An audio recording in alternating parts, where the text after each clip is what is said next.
నమశంకరాయ. శివముక్కోటి జనవరి 3, 2026 సంవత్సరం రోజున ఏర్పడుతున్నటువంటిది. ఈ రోజున చాలా ప్రభావవంతమైనటువంటిది. ఆకాశంలో తూర్పు వైపున 3 నక్షత్రాలు అడ్డంగా కానీ నిలువుగా కానీ మనకు కనబడతాయి.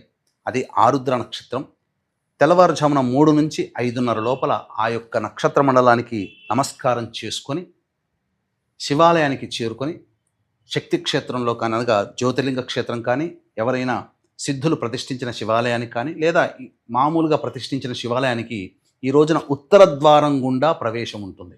కాబట్టి ఉత్తర ద్వారం గుండా ఈశ్వరుని దర్శించుకొని మీ యొక్క సంకల్పాన్ని మనస్ఫూర్తిగా ఆ ఈశ్వరునికి తెలియచేసి అప్పుడు ఈశ్వరునికి అభిషేకము అర్చన జరిపించుకోండి చాలు. తప్పకుండా అనతి కాలంలోనే శివరాత్రి లోపల మీ యొక్క సంకల్పం నెరవేరుతుందని చెప్పవచ్చు. ఈ యొక్క 2026 సంవత్సరం మీకు అందరికీ కూడా